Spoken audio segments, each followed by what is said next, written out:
Noong April 6, 1941, inatake ng Germany ang bansang Greece mula sa Bulgaria para isalba ang sitwasyon ng mga Italian sa lugar dahil ayon kay Hitler na hindi katanggap-tanggap ang pagkatalo ng Italy sa Greece at kinakailangang ipakita nila sa Allies na napakalakas ng kapangyarihang militar ng Axis power. Ito ang kwento ng German invasion sa Greece na nagresulta sa pagkatalo ng mga Griego sa digmaan at pag-ukupa ng Germany sa Greece hanggang sa matapos ang pangalawang digmaan sa mundo.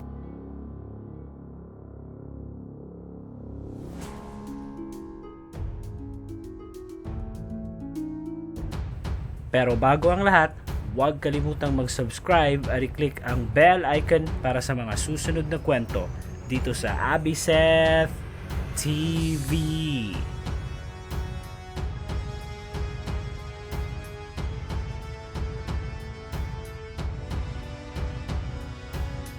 Noong January 1941, tuluyan ang naitulak ng Greece ang puwersa ng Italy palabas sa kanilang border sa Albania. Matapos ang walang tigil na pag-advance ng mga Griego sa rehiyon, gusto ng Greece na makontrol ang pantalan sa syudad ng Valona sa Albania para mapigilan ang Italy na magpadala ng reinforcement sa kanilang puwersa.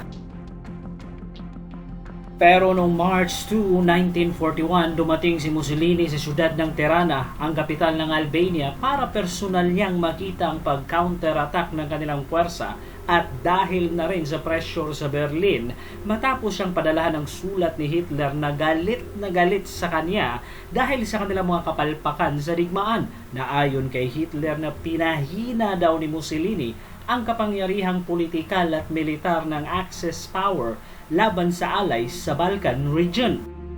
Kaya siniguro ni Mussolini na may tutulak nila babalik ang mga Griego sa kanilang pag-counter-attack sa lugar. Ang kanilang plano ay makuhang muli ang Klisara Pass at didiretso sa syudad ng Ioannina. Sa pamamagitan ng kanilang 8 dibisyon, nagsimula ang pag-atake ng Italy ng madaling araw gamit ang kanilang heavy artillery at air bombardment sa border ng Greece at Albania. Matapos ang pambobomba ng Italians, sinundan ito ng kanilang massive infantry attack. Pero napigilan ng mga Griego ang Italian infantry sa kanilang pag-advance. Sa araw na yon, 6 na beses sumatake ang puwersa ng Italy pero hindi ito nagtagumpay na nagresulta sa napakaraming casualties ng Italy sa bakbakan. Sa sumunod na araw, binomba ulit ng Italy ang Greek lines gamit ang kanilang heavy artillery para maka-advance pero wala pa rin itong epekto sa sobrang lakas ng depensa ng mga Griego sa lugar. Tumakbo pa ng ilang araw ang pang-atake ng Italy hanggang sa ika-6 na araw na maging klaro na sa mga Italians na napakahirap talunin ng mga Griego sa bakbakan dahil sa sobrang dami ng namatay sa puwersa ng Italy. Noong March 18, sinabihan ni General Gambara si Mussolini na kailangan na nilang itigil ang pag-atake dahil sa sobrang dami na ng kanilang casualties, pero ayaw sumuko ni Mussolini at inutos kay General Caballero na umataking muli gamit ang kanilang mga tangke para makapasok silang muli sa Greek defensive line. Pero tulad ng dati ay tagumpay itong napigilan ng mga Griego sa bakbakan at noong March 22, nagbigay ng ceasefire order ang Italian High Command sa lugar dahil klaro na sa kanila na hindi nila kaya ang puwersa ng Greece. At noong March 25, tuluyan ang itinigil ng Italy ang kanilang military operation sa border ng Greece. Sa sumunod na araw, March 26, isang selebrasyon ang ginawa ng mga Griego dahil sa kanilang pagkapanalo sa labanan. Pero nangangamba pa rin ang mga general ng Greece dahil baka umatake ang mga Germans sa kanila na kaalyado ni Mussolini at alam nilang wala silang kakayahang pigilan ang napaka-advance na militar ni Hitler kung sakaling aatake ito sa kanilang bansa.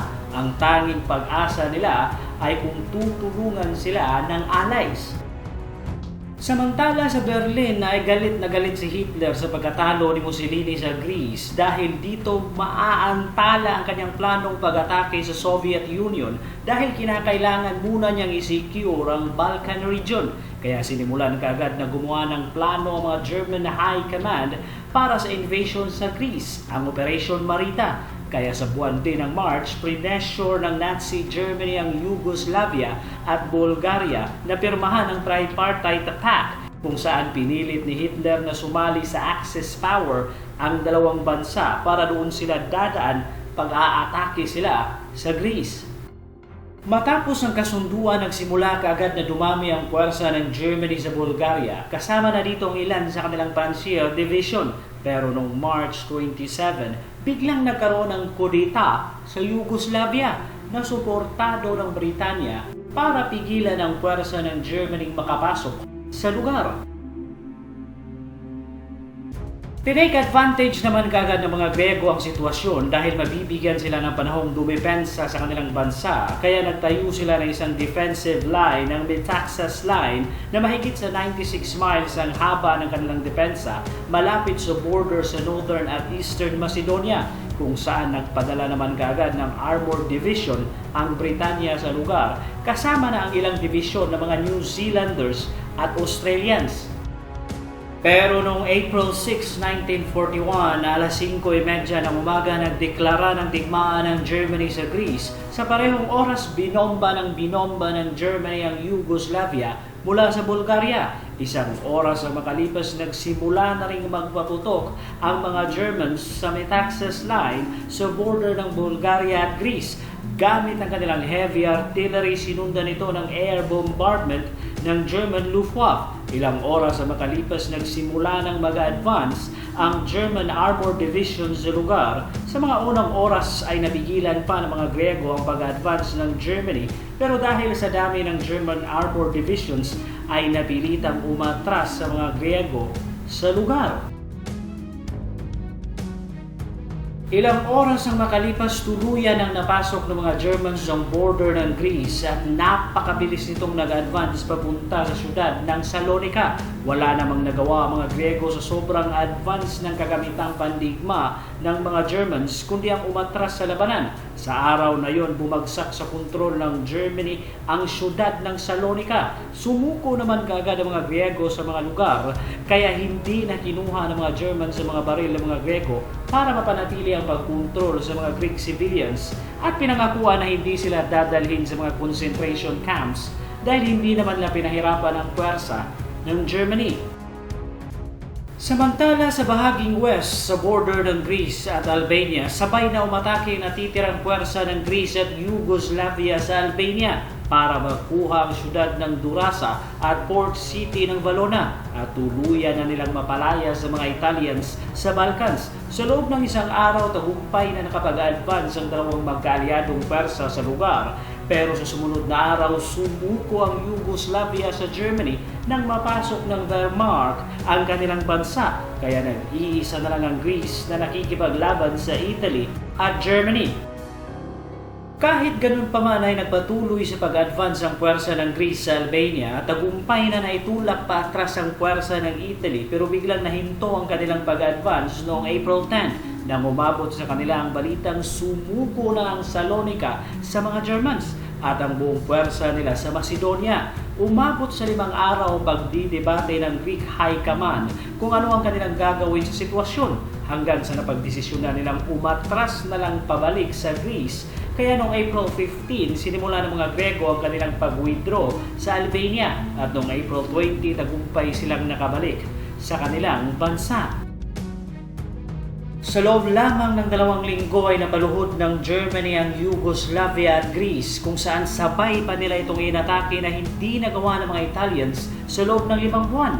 Pero hindi pa rin nawawala ng pag-asa si General Papagos ng Greece. Alam niyang darating pa ang reinforcement ng Allies at tutulungan silang harapin ang higanting puwersa ng Germany. Pero mataking muli ang mga Germans sa Klidi Pass gamit ang kanilang Armored Division kasama ang Adolf Hitler Regiment at nag-blitzkrieg sa syudad ng Klidi at Lviv, tulad ng ginawa nila sa France at Yugoslavia, kung saan sa loob lamang ng 2 araw ay bumagsak ang syudad sa kontrol ng Germany, na siyang nagbukas ng daan sa mga Germans papasok sa mainland Greece. Sinubukan pa itong pigilan ng Armored Division ng Britanya sa bayan ng Tolomaida na dahilan sa paghinto ng pag-advance ng mga Germans sa lugar, na nagbigay ng 2 araw sa puwersa ng Greece at Britanya na umatras sa area. Sa araw ding yon na April 20, 1941, tuluyan ang nag-advance ng German forces sa Greece hanggang sa mapalibutan nila ang puwersa ng Greece sa Epirus na kakabalik lang sa kanilang pag-atras mula sa Albania. Hindi makadepensa ang mga Grego sa sobrang bilis ng pag-advance ng mga Germans at napaka-advance pa ng mga kagamitan nito sa digmaan. Wala silang kalaban-laban sa German Luftwaffe na walang tigil na nagpapaula ng bomba sa himpapawid, kaya sumuko na ang buong puwersa ng Greece sa Germany. Samantalang natitirang puwersa ng Britanya na umatras sa Mount Olympus ay nagpaplano na ring umatras ng tuluyan papunta sa southern Greece, kung saan ayon sa kanilang plano ay dadaan sila sa Thermopylae Pass, ang lugar kung saan naganap ang pagdepensa ni King Leonidas ng Sparta at ng kanyang 300 na loyal na sundalo noong 480 BC. Pero umataking muli ang mga Germans at nag-advance papunta sa Mount Olympus. Sa loob ng 2 araw ay napigilan ng New Zealanders at Briton ng Germany, pero nang makatawid na sa ilog ang armored infantry ng Germany ay nawasak nito ang buong puwersa ng New Zealand. Sa araw na yon, bumagsak sa kontrol ng Germany ang airfield malapit sa Mount Olympus, kung saan iniwan ng Britanya ang lahat ng kanilang kagamitan sa pagmamadali nitong umatras sa lugar papunta sa isla ng Crete.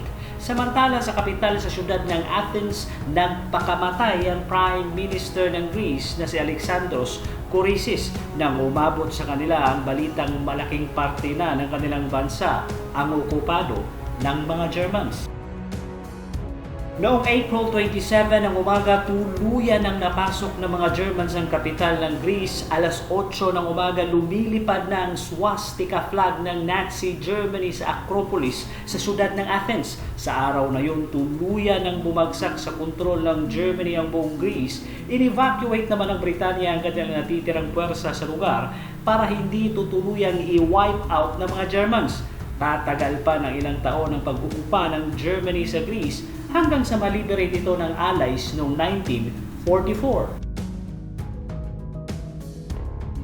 Hanggang dito na lang at huwag kalimutang mag-subscribe dito sa Abiset TV para sa mga susunod na kwento. Maraming salamat sa panunood.